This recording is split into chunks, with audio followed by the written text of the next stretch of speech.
제발 일봉도 적당히 하자. 지난 14일 일본의 현대비즈니스에서는 중국인 관광객이 일본의 전철과 버스 때문에 감동하고 있다 라는 기사를 게재하였는데요. 해당 내용이 심각하게 국뽕이라 하여 일본 네티즌들조차 바로 옆에 대중교통의 최고봉인 한국을 두고 잘도 이런 기사를 작성하는구나 라며 민망해하고 있는 상황입니다. 그러고는 오히려 한국의 대중교통 시스템에 대해 극찬을 하고 있는데요. 일본의 기사부터 살펴보도록 하겠습니다.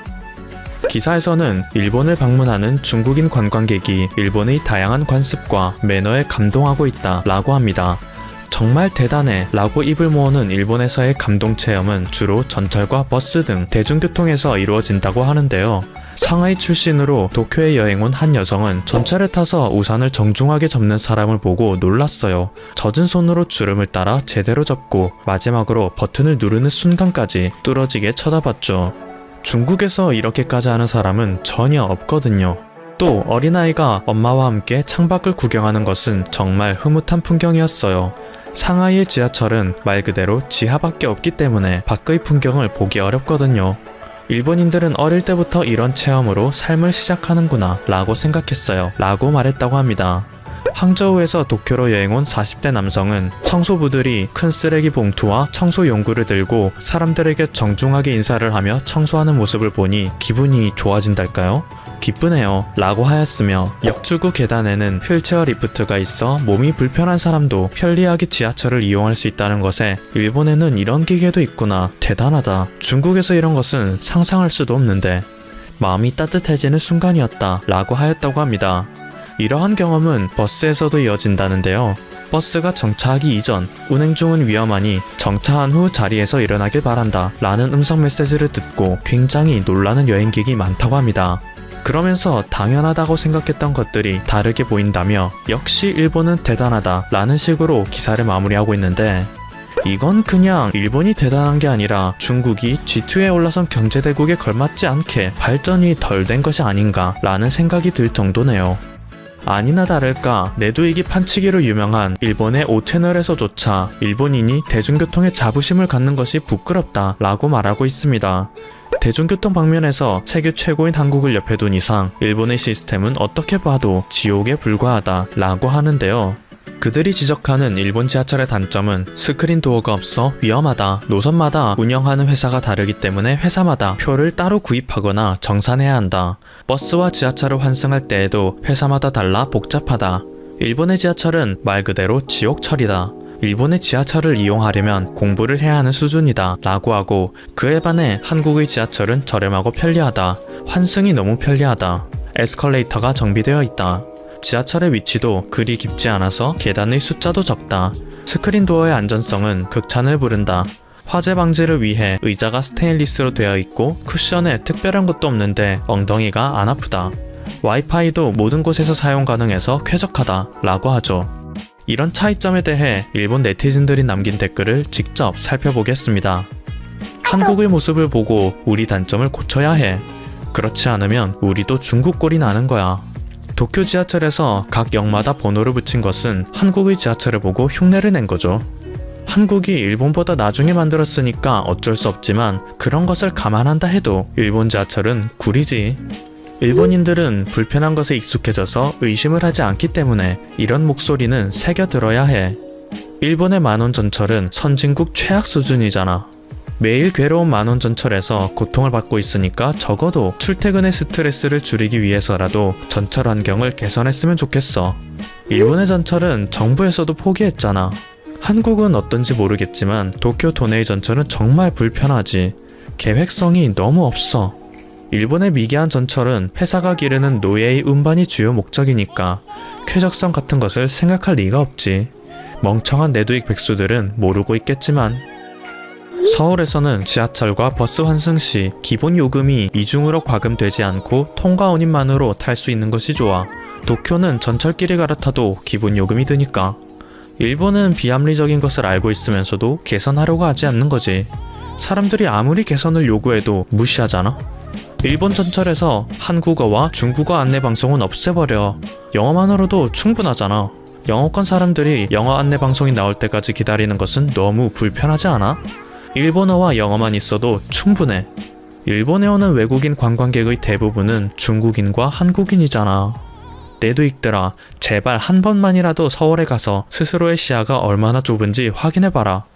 진짜 이 말이 맞아. 한 번이라도 직접 가서 본다면 한국인이 일본인에게 적대감을 보이며 공격을 한다든지 돌을 던진다든지 그런 것들이 모두 거짓말이라는 것을 곧바로 알 수 있을 텐데 말이야.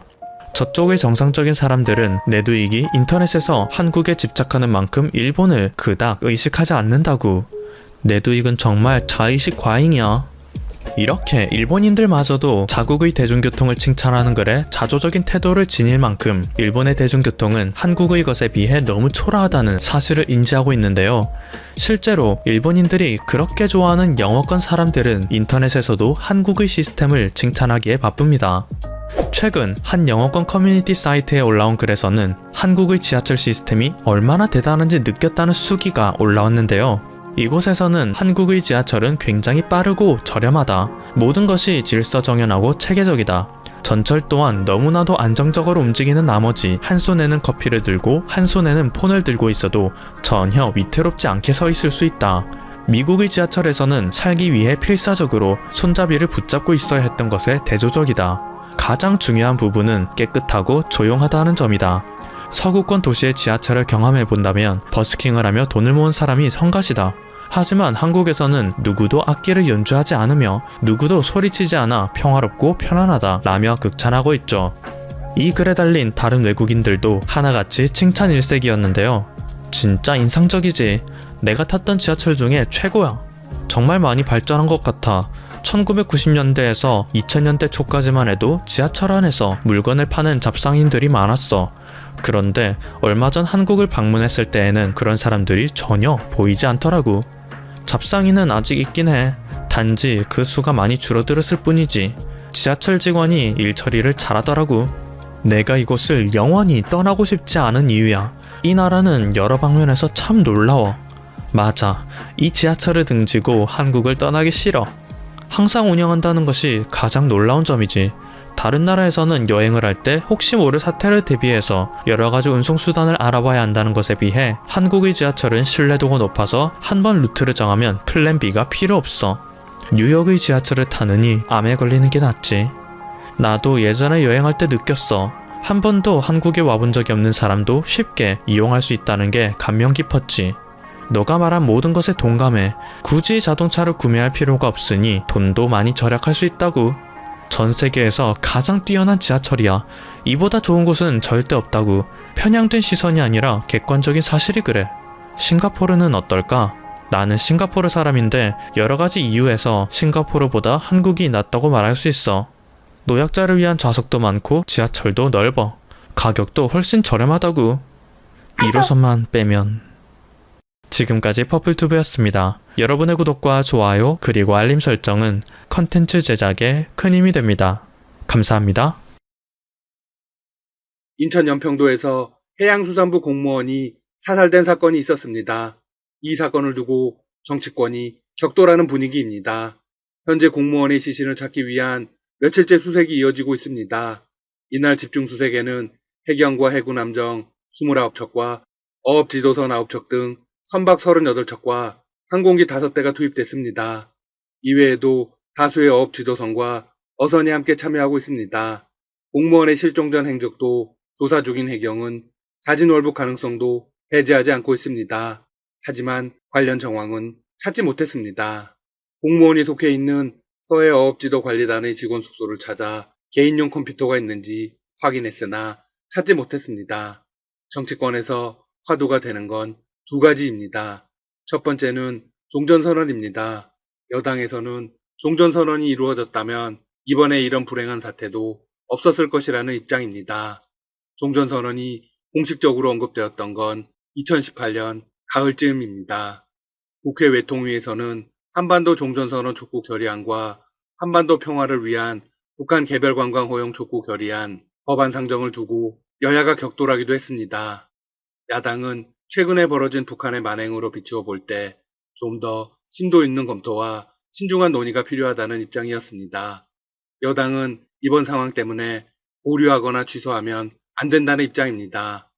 더더욱 평화의 길을 만들어야 한다는 논리입니다. 여러분의 판단은 어떠신가요? 한편 더 뜨거운 건 유시민 노무현 재단 이사장의 김정은 계몽군주 발언입니다. 사건이 발생한 후 25일 김정은 국무위원장은 사과의 뜻을 전해왔습니다. 우리 측 수역에서 뜻밖의 불미스러운 일이 발생해 문재인 대통령과 남녘 동포들에게 커다란 실망감을 더해준 것에 대해 대단히 미안하게 생각한다. 그런데 여야는 이 발언이 진정한 사과인지를 두고 논쟁을 벌이고 있습니다. 지난 25일 유 이사장은 노무현 재단 유튜브 토론회에서 김 위원장의 사과 통지문 소식을 전하며 이렇게 발언했습니다. 김 위원장의 리더십 스타일이 이전과는 다르다. 그 이면에 세계관, 역사를 보는 관점 등이 있을 것이다. 내 느낌에 계몽군주 같다. 유 이사장이 언급한 계몽군주는 변화를 바라는 지도자라는 의미에 가깝죠. 국민의당은 우리 국민을 사살한 폭군을 치켜세웠다는 비판을 쏟아내며 이런 공식 논평을 내놓았습니다. 국민적 정서에 눈을 감은 한심한 작태이다. 억울한 매를 맞고 응당 받아야 할 사과를 마치 성은이나 입은 양 떠들어대는 노회근성은 문제 해결에 도움이 되지 않는다. 국민의힘 주호영 원내대표가 직접 나섰습니다. 문재인 대통령이 김 위원장에게 직접 공식 사과를 요구해야 한다고 주장했습니다. 주 원내대표는 자신의 페이스북에 글을 올렸습니다. 문재인 대통령의 침묵이 길어지고 있다. 우리 공무원이 북한의 총검 앞에 6시간이나 몰려있을 때 청와대는 움직이지 않았다. 북한 함정 격파를 지시하거나 북측의 조속한 구조와 신병 인도를 요청하라고 나설 사람은 문재인 대통령뿐이었다. 이어서 이렇게 덧붙였습니다. 대통령은 국민을 통합하고 국민의 생명을 보호하는 것이 가장 중요한 책무이다. 대통령은 침묵하고 대통령의 분신들이 요소를 퍼뜨리고 있다.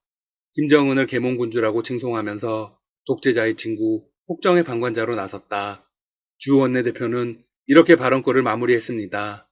문재인 대통령, 국군 통수권자라면 국민들에게 사과하십시오.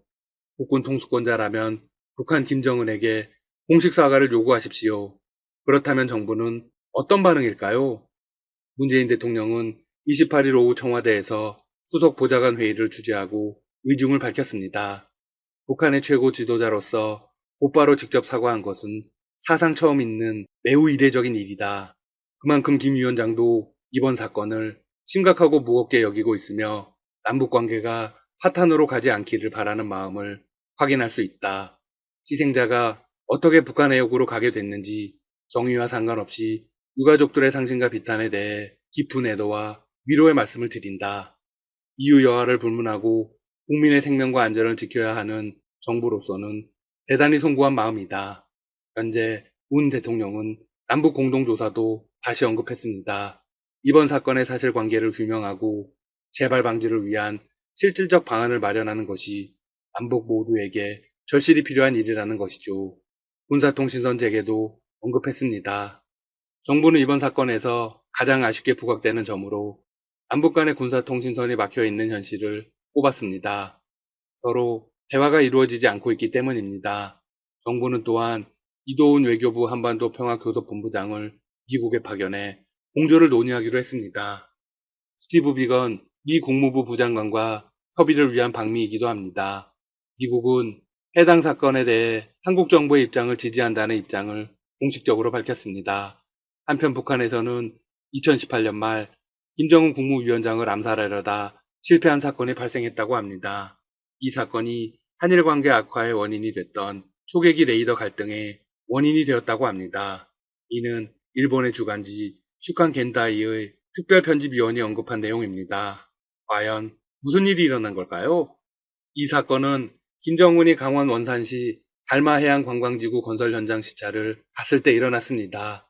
갈마해양관광지구는 북한이 외국인 관광객을 유치하겠다며 원산 명사심리 해안 일대에 호텔 카지노 등 대규모 리조트 단지를 조성하는 김정은의 역점 사업입니다.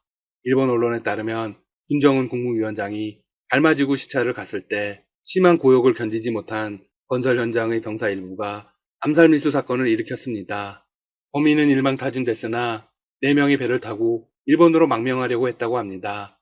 이어서 북한은 4.27 판문점 선언에 따라 설치된 개성 남북 공동연락사무소를 통해 한국에 긴급히 연락을 취했습니다. 한국 정부는 곧바로 한국군을 긴급 출동시켜 필사적 수색을 시작했습니다. 물론 일본 언론의 일방적인 주장입니다. 이 언론은 문재인 정권을 가리켜 친북 정권이라고 지칭했습니다.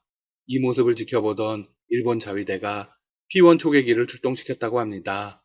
한국은 여기서 자위대에게 발견되면 큰일이라고 생각했고 레이더를 조사해 쫓아냈다고 합니다.